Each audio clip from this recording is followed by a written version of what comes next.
شامی صاحب، اس کا مطلب ہے کہ گورنر کا اب کام ہے کہ وہ اجلاس اب فیصل کریم کنڈی صاحب ہمت کریں، اجلاس بلائیں اور وہاں جو ہیں قانون نافذ کرنے والے ادارے ان کو کہیں کہ وہ حفاظت کریں اچھا اسمبلی کی اور اپنا لوگوں کو حلف اٹھانے دیں، اور پھر یہ ہے کہ انتخاب ہونے دیں سینٹ کا۔ یہ تو نہیں نا، اگر آپ کو کوئی فیصلہ پسند نہیں ہے تو آپ اس کے راستے میں رکاوٹ ڈال دیں۔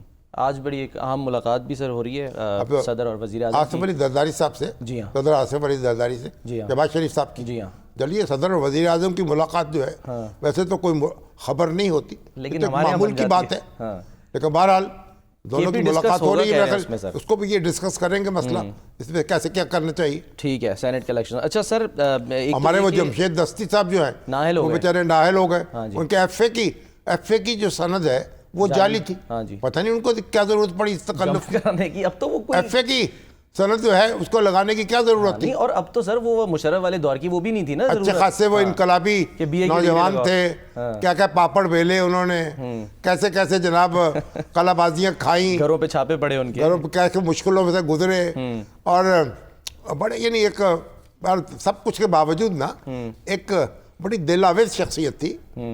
ابھی بھی ہیں سر، چیلنج کر دیں گے وہ تو، کچھ نہ کچھ دیکھ لیتے ہیں۔ اچھا سر، آج اڈیالہ جیل میں بیرسٹر گوہر صاحب بھی جو ہیں وہ بھی گئے ہوئے تھے، مل کر آئے، اور باہر آ کر کیونکہ سوال ہو رہے ہیں ان سے۔ سلمان اکرم راجہ صاحب مل کے آئے ہیں اور انہوں اتنے وہ جناب وہ غصے میں تھے، اور عالیہ حمزہ جو ہے اس پہ برس رہے تھے، اور کہا ٹویٹ کیوں کیا انہوں نے، اور کہا کہ جو اب یہ کرے گا تعدیبی کارروائی، لگتا ہے کہ ان کو ذرا شاباش ملی ہے یا پیٹ ٹھونکی ہے خان صاحب نے۔ تو آج ذرا ماشاءاللہ بڑے جاہ و جلال میں تھے۔ شیخ وقاص صاحب کی بھی آڈیو لیک ہوئی نا جس میں وہ غصے کا اظہار کر رہے ہیں، اہل لگتا تھا ایک مقتدر شخصیت بول رہی ہے سلمان اکرم راجہ صاحب ماشاءاللہ۔ جو کوئکلی میں دکھانا چاہ رہا ہوں، بیرسٹر گوہر صاحب جو ہیں انہوں نے کیا فرمایا اس بارے میں؟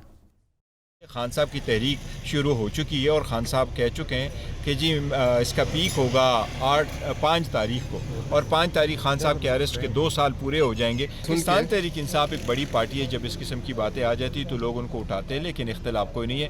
شیخ وقاص صاحب سے بھی بات ہوئی ہے، میری عالیہ حمزہ سے بھی بات ہوئی ہے، میں نے ان سے ریکویسٹ بھی کی ہے کہ جو بھی معاملات ہیں وہ ہم اندر بیٹھ کر کے انسٹیڈ آف یہ کہ باہر آ جائے، تو انشاءاللہ تعالی مزید کوئی گفتگو باہر نہیں آئے گی۔ ایز اپ ناؤ اور فیوچر میں بھی علی امین گنڈاپور صاحب کو خان صاحب کی حمایت حاصل ہے۔ وہ خان صاحب کی ایک بہترین کھلاڑی ہے، بہت اچھے طرح سے پارٹی میٹرز کو بھی ڈیل کرتے ہیں، اور بہت اچھے طریقے سے اپنے حکومت کو بھی چلا رہے ہیں۔ ہاں، بعض لوگوں کو وہ ٹالریٹ کر رہے ہیں، بعض لوگوں کو لائک نہیں کر رہے ہیں، لیکن پارٹیاں لوگوں کی اور دوسرے پارٹیوں کے لائک ڈس لائک بھی نہیں چلتی۔ ہم دوسرے پارٹی کو ڈکٹیٹ نہیں کرتے۔ RFR پالیٹکس میں ایک بڑا دل رکھنا۔ لے سر، تھپکی علی امین صاحب کو کہتے ہیں کہ گھر کی بات ہے، غیر کے سامنے اشکوں کی آبرو نہ گواہ، یہ گھر کی بات ہے، گھر میں رہے تو اچھا ہے۔ بیرسٹر گوہر صاحب، اگر آپ کے سارے لوگ گھر کی باتیں گھر میں رکھیں تو کیا ہی اچھا ہے، تو پھر کیا آپ کیا کریں گے؟ پھر کیسے چلیں گے؟ آپ کا سکہ کیسے چلے گا؟ ایگزیکٹلی۔